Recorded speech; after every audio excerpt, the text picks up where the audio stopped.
I arrived in Los Angeles on August the 16th, 2001.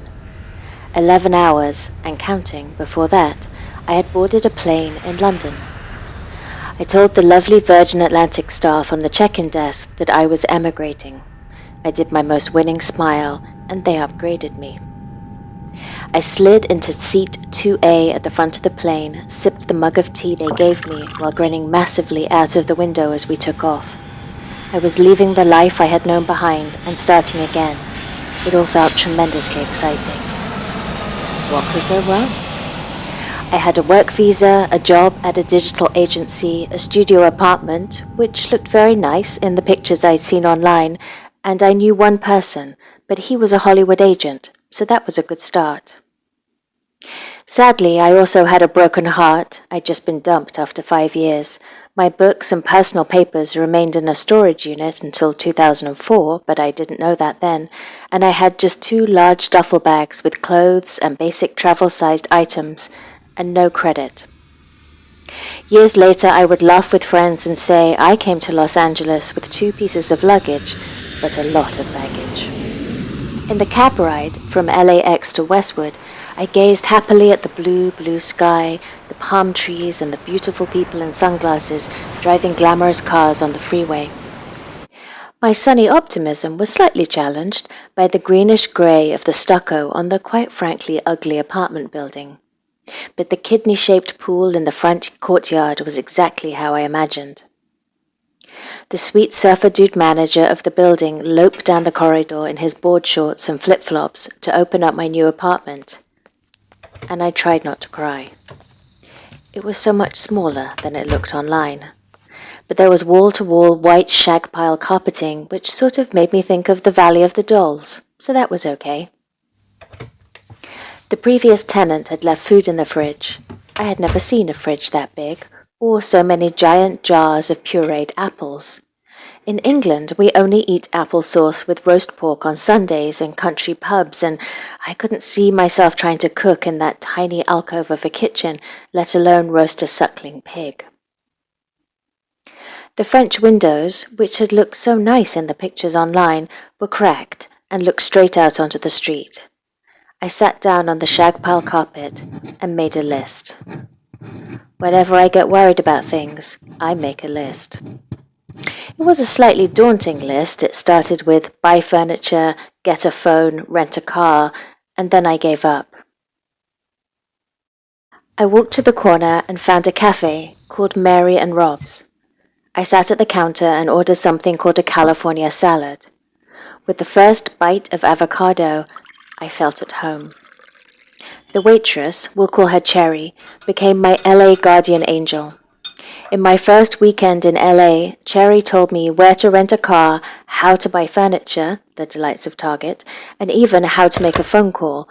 We don't dial 1 for outside the local area in England, so I was mystified until Cherry helped me out. Driving on the other side of the road was hard at first, and I waited a week before I tackled the 405, and now, of course, I know to avoid the 405 at all costs. I had done my research before coming here. I like to be organized. And I'm not the first English person to have blossomed in Southern California.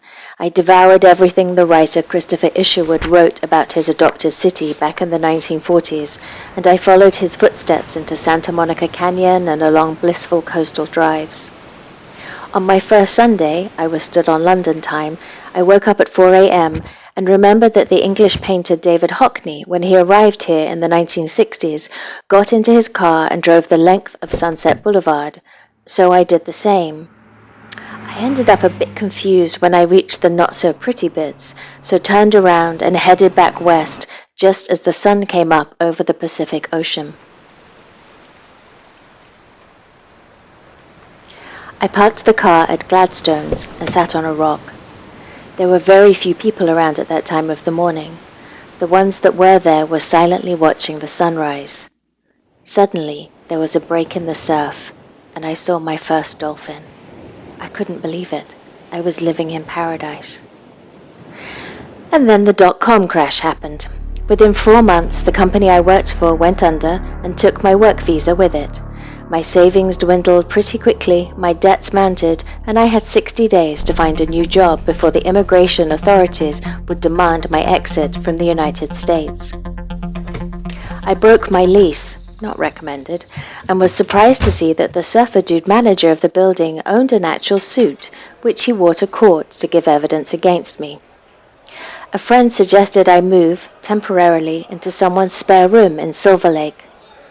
Wearily, I packed my belongings into a friend's truck and followed her in my car, not enjoying the blue sky, or the palm trees, or the beautiful people in sunglasses driving glamorous cars nearly as much this time. But I perked up immediately when we arrived in Silver Lake. The house was a tiny bungalow strung up with twinkle lights.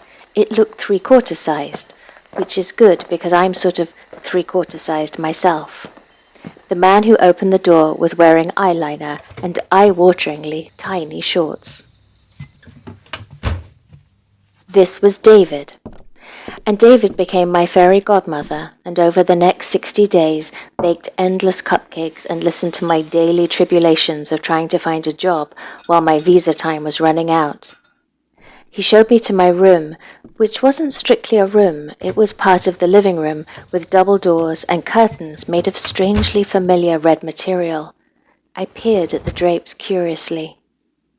"Oh," said David, "a friend of mine supplies textiles to Victoria's Secret." I looked again. Yes, I was now living in a tiny three-quarter-sized bungalow living room in Silver Lake with bra material as drapes over the glass doors. It all seemed fitting, and again, a lot like Valley of the Dolls, which is how I always imagined Los Angeles would be.